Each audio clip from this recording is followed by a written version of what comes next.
निकालने के लिए, उसकी गर्दन का सिरिया निकालने के लिए वोट डाला था। और वो ये नहीं देखा हमने किसको वोट डाल। 4 साल 4.5 साल मलाई खाने का काम किया था। जनता ने हमारी लड़क काट दी, क्या कहना चाहिए? अब दुष्यंत जी ने क्या कहा, दुष्यंत के पिताजी ने क्या कहा, सारी बातें मत को आओ। जो लोग नकल करते हैं ना, वो नकल करते हुए कई बार पेज नंबर भी लिख देते हैं। ये वही काम कर रहे हैं। लड़क नहीं काटी, इनको एक सबक सिखा दिया कि जनता के साथ जैसा तुम करोगे ना, वैसा ही तुम्हें वापस प्राप्त होगा। दोस्तों, मैं केजी चर्चा रमेश कोदारा आपको लगातार अलग अलग विधानसभा में अलग अलग पार्टी की जो टिकटार्थी हैं, अलग अलग पार्टियों के, उनसे बातचीत करवा रहे हैं। और आज हमारे साथ उकलाना विधानसभा से समाज सेवी, इंडियन नेशनल लोकदल के वरिष्ठ नेता बलराजी सब्रवाल हमारे साथ हैं। उनसे बातचीत करेंगे। बलराजी नमस्कार।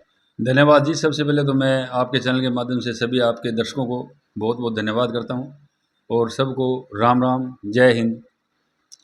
बलराजी, अभी तो इंडियन नेशनल लोकदल और बहुजन समाज पार्टी का गठबंधन हो गया, उस पर क्या कहोगे?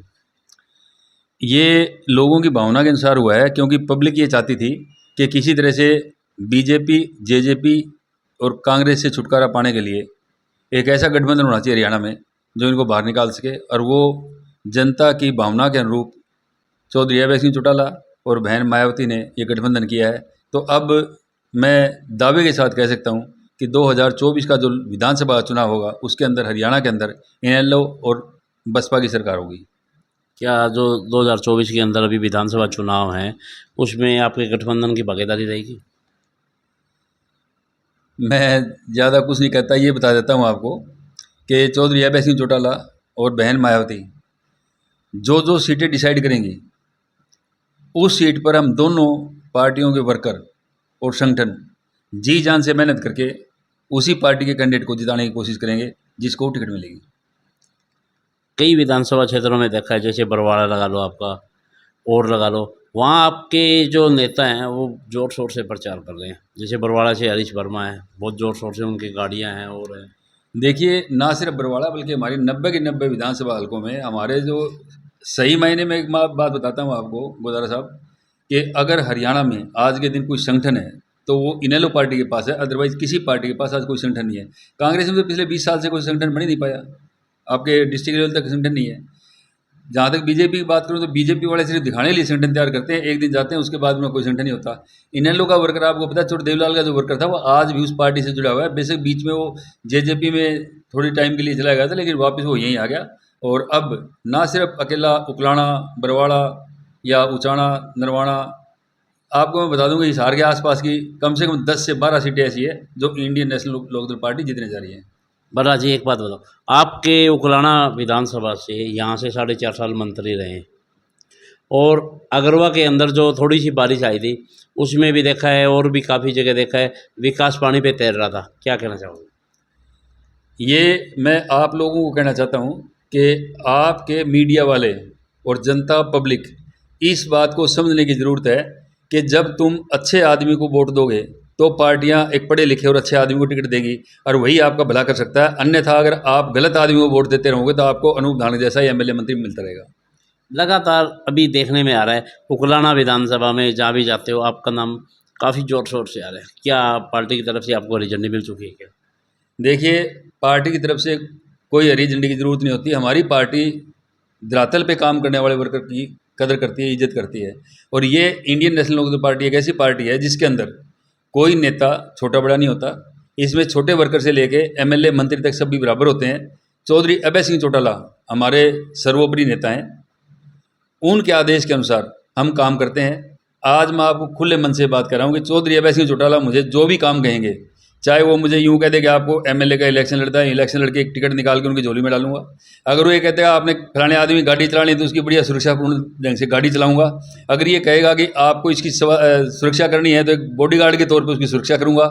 और पार्टी में, संगठन में जो भी काम की जिम्मेवारी लगाई जाएगी वो काम बखूबी निभाऊंगा, क्योंकि मैं पहले संगठन में रह चुका हूँ। मैं प्रदेश अध्यक्ष रहा हूँ इंस्पेक्टर एसोसिएशन का, फिर ऑफिसर एसोसिएशन, हमारा एक बहुत बड़ी ऑफिसर एसोसिएशन है, excise and taxation officer association, उसका मैं सीनियर वाइस प्रेसिडेंट रहा हूँ। बलराजी, उकलाना विधानसभा के जो मौजूदा विधायक हैं और 4.5 साल मंत्री रहे हैं, वो लोकसभा चुनाव के बाद कहीं दिख ही नहीं रहे। ये बात तो मेरे ख्याल से आपको उनसे पूछनी चाहिए कि भाई जिन लोगों ने आपको 9.5 साल तक वोट दे करके, इतना प्यार दे के आपको एमएलए बनाया, फिर मंत्री बनाया, तो आप लोगों ने एक बार भी आके लोगों की सुध नहीं ली। ये तो अभी जब विधानसभा आएंगे ना, अगर वो खुद आगे तो ठीक है, नहीं लोग घर जा जाए पूछे उनसे, भाई कहाँ चले गए, पहले हमारे पिछला जवाब तो दे दो। वो पिछला हिसाब लोग मांगेंगे अब। आपको उकलाना विधानसभा के वोटर अगर मौका दे देते हैं, विधायक चुन के भेज देते हैं, तो आपका क्या एजेंडा रहेगा विकास कार्यों का? देखिए, मैं ये कहता हूँ कि चौधरी अभय सिंह चौटाला, चौधरी देवीलाल की नीतियों पे चलने वाले वो किसान नेता हैं जो कहते हैं वही करते हैं, इसलिए लोग उनको जुबान का धनी बोलते हैं। मैं चौधरी अभय सिंह चौटाला के साथ तब आया था जब इन्होंने किसानों के लिए इस्तीफा दिया था। मैं किसान आंदोलन में जुड़ा हुआ उकलाना हल्का का एक मात्र एससी दलित नेता था जो लगातार टिकरी बॉर्डर पे, सिंधु बॉर्डर पे, गाजीपुर बॉर्डर पे, हर जगह पे लगातार उनके साथ रहा। और आपके जितने भी ये आपके टोल लगे हुए थे, नांदरी टोल प्लाजा पे, अपने सुरावड़ा चौक पे, और इधर ये दूसरा टोल प्लाजा है वहाँ पे, हर जगह पे मैं टोल पे जाता था। जो भी आर्थिक सहायता हो, चाहे शारीरिक हो, परिवार के साथ हो, हर जगह मैं जाता था, लोगों को लेके जाता था। और मैं एक अकेला ऐसा आदमी था जो एससी में सबसे ज़्यादा किसान आंदोलन में जुड़ा हुआ था। और यही कारण था कि चौधरी अभय सिंह चौटाला ने जब इस्तीफा दिया तो मैं बहुत खुश हुआ और मैंने कहा था जो आदमी इस्तीफा दे करके किसानों के बीच में आएगा, हम उसका स्वागत करेंगे, सम्मान करेंगे और समर्थन करेंगे। और उसी के आधार पे चौधरी अभय सिंह चौटाला ने मुझे 27 फरवरी 2021 को खेदड़ में चौधरी साहब को जब सम्मानित किया गया, तब मुझे उन्होंने पार्टी ज्वाइन करवाई थी। और एक महीने बाद में मैंने रैली की उकलाना मंडी में उनके सम्मान में। तब किसान मजदूर सम्मान समारोह मैंने बनाया था। उस टाइम पे 10,000 के आसपास आदमी लोग इकट्ठे किए और उसका सम्मान किया गया। और यही कारण है कि चौधरी अभय सिंह चौटाला को इस बात का पूर्ण विश्वास है कि हमारे पार्टी का वर्कर बलराज सब्बरवाल ना सिर्फ उकलाना में बल्कि पूरे हरियाणा में कहीं भी खड़ा कर दे तो वहीं पर पार्टी को मजबूत करने का काम करेगा। यहाँ से आते हैं बीजेपी के काफ़ी बड़े नेता जिनके घर सीएम साहब का खाना भी रहा है, चाय पानी की भी रहा है, और जिला अध्यक्ष भी यहाँ से हैं। और जब विकास कार्य के बारे में उनसे बातचीत करने की कोशिश करते हैं तो वो आनाकानी करते हैं, मीडिया के सामने भी नहीं आना चाहते। आप क्या कहना चाहिए? मैं आपको ये बताना चाहता हूँ कि कोई पद देने से कोई आदमी बड़ा नहीं होता। जिस आदमी का कद बड़ा होता है उसको पद की ज़रूरत नहीं होती। जो आदमी सामाजिक होता है, जो समाज से जुड़ा होता है, एक्चुअल में सही मायने में समाज ही नेता की ताकत है। ये तो आजकल जो है ना, राजनीति का व्यापारीकरण हो गया। अदरवाइज सही मायने में समाज सेवा राजनीति के थ्रू होती है। और वो लोग जो पद लेकर के और समाज की सेवाओं करने से दूर रहते हैं, जो समाज में जो कुरीतियाँ फैली है उनसे दूर भागते हैं और जवाबदेही उनकी बनती है और जवाब नहीं दे रहे, जिसके घर में सीएम आ जाता है। अगर मैं कहता हूँ कल अभय सिंह चौटाला जी सीएम बन जाएं और मेरे घर पे जलपान होगा, तो मुझे नहीं लगता कि वो जलपान कर पाएंगे, क्योंकि मैं इतनी लंबी लिस्ट लगा दूंगा उनके सामने कि मेरे एक छोटे से छोटे वर्कर से लेकर के, छोटे से छोटी ढाणी से लेकर के, बड़े से बड़े गांव तक की हर एक काम उनसे करवाने की कोशिश करूंगा, न कि उनकी लिपापोती में लग जाऊंगा मैं। मेरा मकसद है, अगर सरकार ने, समाज ने मौका दिया, अगर जनता ने मौका दिया, चौधरी अभय सिंह चौटाला जी मुख्यमंत्री बने, तो 101% मैं, अगर मुझे लोगों का प्यार मिला और मैं यहाँ से विधायक बना, तो मैं 200% गारंटी के साथ कहता हूँ चौधरी अभय सिंह चौटाला हरियाणा में सबसे ज़्यादा काम करवाने वाला हल्का उकलाना होगा और मैं करवा के दिखाऊंगा। बलराज जी, वो किसी पार्टी का इलेक्शन नहीं था। मैं साफ तौर पे ये कहना चाहता हूँ कि जनता ने मोदी को हराने के लिए वोट दिया था। वहाँ कोई पार्टी नहीं थी, कोई नेता नहीं था। यहाँ तक कि हमारे जो वोटर थे उन्होंने भी ये कहा कि बीजेपी को हराओ, मोदी का हराओ। अगर ये तानाशाह दोबारा पूर्ण बहुमत से आ गया, जो 400 पार का नारा दे रहे थे, तो आज देश के अंदर त्राई त्राई मच जाती और मनमाने फैसले लागू करते। हरियाणा विधानसभा के जो वोटर हैं उनसे क्या अपील करें? मैं हाथ जोड़कर उकलाना वासियों से एक अपील करना चाहता हूँ कि इस वक्त मौका मिला है आपको। बीएसपी और इनेलो का संगठन हो गया, इस गठबंधन के तहत आप ये सीट बहुत अच्छे मार्जिन से जीतने जा रहे हो, बशर्ते कि आप पीछे वाले लोकसभा इलेक्शन को भूल जाओ। उस टाइम हम सब ने, मैं ये कहना चाहूँ तो जनता ने, पूरी जनता ने, पार्टियां का कोई नाम नहीं है, सब ने बीजेपी को और मोदी को हराने के लिए, उसकी मरोड़ निकालने के लिए, उसकी गर्दन का सिरिया निकालने के लिए वोट डाला था। और वो ये नहीं देखा हमने किसको वोट डालने, कौन जीत रहा है, बल्कि एक चीज़ देखनी थी लोगों ने कि बीजेपी हार रही है और बीजेपी हारी। लेकिन अब एक स्थानीय मुद्दे होंगे। आपका प्रिय नेता चौधरी अभय सिंह चौटाला जो लगातार किसानों की आवाज़ बुलंद करता है, और मैं तो आपसे एक ही अपील करना चाहता हूँ, अगर आप अपने बच्चों का भविष्य सुरक्षित चाहते हो किसानों के लिए, मजदूरों के लिए, गरीबों के लिए, छोटे व्यापारियों के लिए, कर्मचारियों के लिए अगर आप सही मायने में सही चुनाव करना चाहते हो तो चौधरी अभय सिंह चौटाला जिसको टिकट दे करके भेजे उसको उकलाना से एमएलए बना करके विधानसभा में भेजिए। चौधरी अभय सिंह चौटाला मुख्यमंत्री होंगे। और उसके बाद में 3 मुख्य कारण आपके मैं बता देता हूं जिसकी वजह से आप लोगों को वोट डालना चाहिए। सबसे पहला, चौधरी अभय सिंह चौटाला ने ये कहा है कि चौधरी देवलाल ने 100 रुपये पेंशन शुरू करी थी। जो बुढ़ापा पेंशन ये 7500 रुपये करेंगे, जो पहली क्रम से राज आती पहली कलम से 7500 रुपये बुढ़ापा पेंशन की जाएगी, नंबर 1।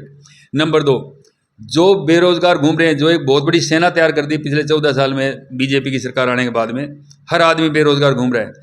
जो पढ़ा लिखा आदमी पीएचडी तक है, एमए, बीएस, बीएड, कोई एमटेक है, कोई बीटेक है, वो सारे के सारे लोग ग्रुप डी की नौकरियों के लिए फार्म भर रहे हैं, जबकि उनकी क्वालिफिकेशन को देखते हैं तो उनको बहुत अच्छे क्लास 1 क्लास 2 अधिकारी लगना चाहिए। उन लोगों को चौधरी अभय सिंह चौटाला साफ तौर पे कहते हैं कि मेरी सरकार आने के बाद में सबको रोजगार दिया जाएगा और किसी कारण से कोई भी साथी, कोई भी हमारा युवा बेरोजगार रह गया और रोजगार से वंचित रह गया तो इसको 21,000 रुपये बेरोजगारी भत्ता दिया जाएगा।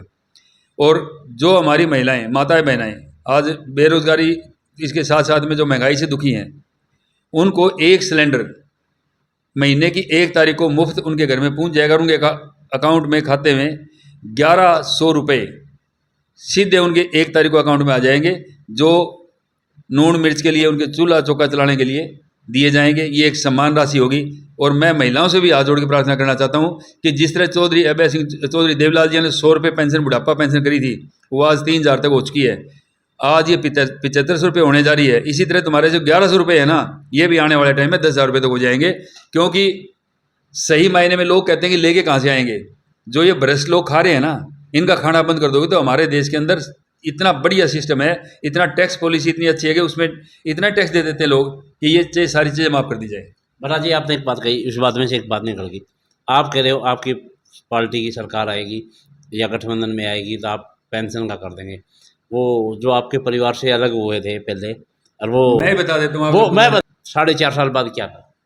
उन्होंने 4 साल, 4.5 साल मलाई खाने का काम किया था। जनता ने मैंडेट बीजेपी के विरुद्ध दिया था। जनता ने बीजेपी को राज से दूर रख दिया था। 40 सीटें आई थी जबकि 46 सीट चाहिए थी।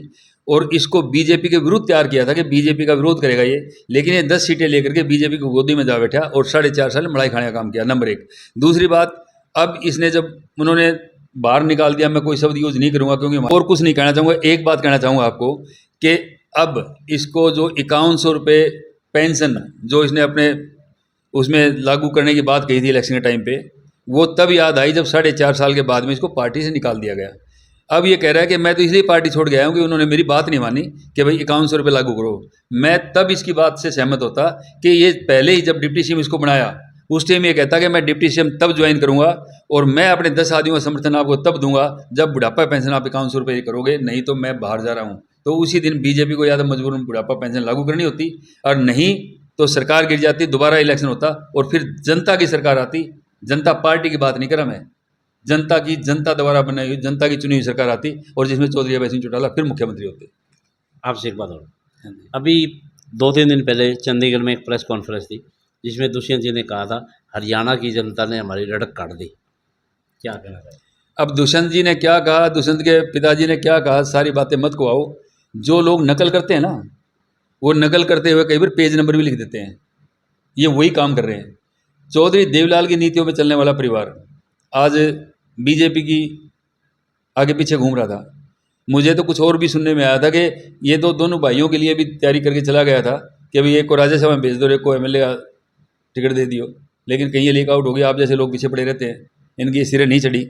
लेकिन एक बात मैं साफ तौर पे कहना चाहता हूँ, इनकी रड़क नहीं काटी, इनको एक सबक सिखा दिया कि जनता के साथ जैसा तुम करोगे ना वैसा ही तुम्हें वापस प्राप्त होगा।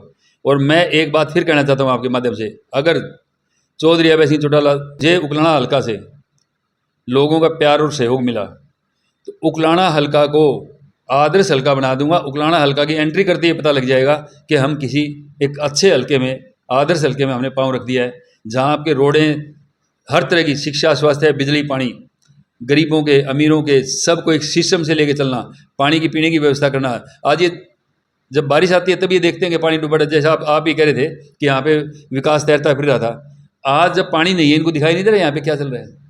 जब बारिश आ जाएगी, जब इतना पानी आ जाएगा, तो नाक तक पानी आ जाएगा, तब इनको ज़्यादा दिखाई देगा। नहीं, सरकार में सैनी साहब कह रहे हैं भाई अफसर नहीं मान रहे। अगरवा में तो यहाँ डिप्टी स्पीकर से भी बात हुई है, पूर्व मंत्री भी यहाँ रहे हैं, और जो यहाँ 416 टायर वाला ट्रक टिप के गया था उसके निशान अभी तक पड़े हैं, नाड़ा पूरा था। बारी बारी अधिकारियों को कहने के बाद भी, मंत्रियों को कहने के बाद भी नहीं मान रहे। गुजारा साहब, अधिकारी कब नहीं मानते? अधिकारी तब नहीं मानते जब सरकार कमज़ोर होती है। अगर सरकार मजबूत हो ना, तो लोग जो सरकार में नहीं हो तब भी मानते हैं। आपको मैं उदाहरण दे रहा हूँ, मैं चौधरी अभय सिंह चौटाला जी के साथ में उसमें जुलाना हल्का में गया हुआ था। एक गांव में पानी की कमी थी, डिग्गी में पानी नहीं था। लोगों ने कहा जी हमारा गांव पूरा प्यासा मर रहा है, और हम बार बार एक्शन से, ऐसी से जा जाए, चीप से जाए, मिले पानी नहीं आ रहा। उसने उसी वक्त फ़ोन करके कहा, कहता मुझे कल इसमें पानी चाहिए, और नहीं तो तेरी नाड़ पकड़ी नहर में चला दूंगा। और अगले दिन लोगों का फ़ोन आया कि जी आप जो कह गए थे काम हो चुका है। तो अगर सही मायने में मजबूत राजनीतिज्ञ होगा, मजबूत सीएम होगा, तो फिर किस अफसर की हिम्मत है कि काम ना करे। आपने पहले भी सुना होगा, चोट देवलाल के टाइम पे एक शब्द कहते थे, एक बार मेरे को अच्छी तरह याद है, एक रास्ते से गए थे, कहते हो जाते हो भाई यो मेरा वर्कर है, इस ढाणी में आऊँ ना, इतना बल्ब जलते पानी चाहिए। और वो टाइम बहुत कम था, पूरा असला मसला लग गया। जब चोर साहब वापिस आए तो उस ढाणी के अंदर सबसे पहले खंभे ऊपर बल्ब लगा जला दिया था। कौन कहता है अफसर काम नहीं करते? मैं खुद अधिकारी रहा हूँ, आप हमें मौका देके देखिए, मुझे पता है कैसे काम करवाए जाते हैं, कैसे कैसे सरकार से पैसा निकाला जाता है। जो पैसा ऊपर से शुरू होता है 100 रुपये, और वो नीचे आते आते 10 पैसे बच जाता है, वो 100 का नहीं, मैं 200 पैसे लगवाऊंगा उसमें। 100 तो सरकार देगी वो, और 100 लोगों से इकट्ठे करवा के उस काम को डबल करेंगे हम। मैं यही तो कह रहा हूँ, लोगों के अंदर जिज्ञासा की कमी है, विश्वास की कमी है। आदमी अंदर आत्मविश्वास होना चाहिए, जनता का प्यार होना चाहिए, जनता का साथ होना चाहिए। ट्रांसपेरेंसी जब सरकार के अंदर आ जाएगी, विधायक के अंदर आ जाएगी। अब ये लोग क्या कर रहे हैं? अपना घर भर रहे हैं। आप जिस मंत्री की बात कर रहे हो, किसकी तरफ इशारा है? जो लोग कल तक ज़्यादा मुंह मत खुलवाओ, बहुत कुछ हो जाएगा। किसकी तरफ मैं तो एक ही बात कहना चाहता हूँ, अगर मुझे मौका मिल गया, आगे से यहाँ कोई भी आदमी एमएलए खड़ा होने के लिए तैयार नहीं हुआ, क्योंकि पब्लिक के बीच में पब्लिक का रहने वाला आदमी ही आगे आएगा, और जो पब्लिक के काम करेगा, नहीं कि अपने काम करेगा। नहीं बरा जी, आप बात को गोलमाल मत करो, ये राजनीति की बात ना करो। सीधा सा ये बताओ, उकलाना विधानसभा के कई गाँव में मंत्री जी दौरा निकाल रहे थे, वहाँ बेटियों ने उनको भरे चौक में रोका था। सर आप नाम ही ले दो ना, ये किरमारा गाँव की बात है, क्यों रोका उन्होंने? आप फिर मेरे से उकलाना चाह रहे हो, और फिर कहते हो आप राजनीति कर रहे हो। मैं साफ तौर के कह रहा हूँ, कोई भी आदमी एमएलए एमपी नहीं होता, जनता उसको बनाती है, जनता उसको चुन के भेजती है। किसके लिए? जनता के लिए। एक हमारे संविधान में वर्ड है, जनता के द्वारा जनता के लिए चुनी सरकार। अगर इन मायने में, सही मायने में पढ़े लिखे आदमी को जनता चुनती, तो आज उनका ये हाल नहीं होता। और आगे फिर मैं कह रहा हूँ कि आज उकलाना की जनता को चौधरी अभय सिंह चौटाला अगर ऐसे आदमी को देंगे ना, जो पढ़ा लिखा भी है, ईडीओ भी रहा है, और मेहनत के बलबूते पर यहाँ तक पहुँचा है, और ईमानदारी की बात करूँ तो मेरे को सरकार से 3 बार ईमानदारी का अवार्ड मिल चुका है। मेहनत मजदूरी करके, ट्यूशन पढ़ा के, साथ में एक्स्ट्रा काम कर करके मैं यहाँ तक पहुँचा हूँ। और यही कारण है कि आज जनता का इतना प्यार मिला हुआ है। मैं लगातार पिछले 15 साल से समाज सेवी के तौर पे काम कर रहा था। लोगों ने कहा भाई आपको राजनीति मानने की क्या जरूरत थी फिर? मैंने कहा सही मायने में राजनीति नहीं है, ये राजनीति समाज सेवा है। अगर यहाँ से मुझे मौका मिला तो किसी भी आदमी को परेशान होने की जरूरत नहीं पड़ेगी। दोस्तों, ये हमारे साथ है बलराज सब्रवाल, इंडियन नेशनल लोकदल के कदावर नेता, उकलाना विधानसभा से माने जाते हैं। किसान आंदोलन में, समाज सेवा में, हर जगह जहाँ भी इनकी ज़रूरत पड़ती है, हर जगह तैयार मिलते हैं। जैसे आपने पिछले दिनों देखा, नंगथड़ा गांव में एक एक्सीडेंट हुआ था, वहाँ उनको आर्थिक सहायता, और रीना भट्टी जी को भी ज़रूरत पड़ी थी बाड़क गाँव से, उनके भी। और काफ़ी जगह मैं आपको कितना का बताऊं, समाज सेवा में जहाँ जहाँ इनकी ज़रूरत पड़ती है वहाँ वहाँ आगे मिलते हैं। आप इनकी बात से कितने सहमत हैं, कमेंट करके ज़रूर बताएं। वीडियो को लाइक करें, शेयर करें, कमेंट करें। हम जल्द ही आपको अगली वीडियो के साथ फिर मिलते हैं। नमस्कार, धन्यवाद।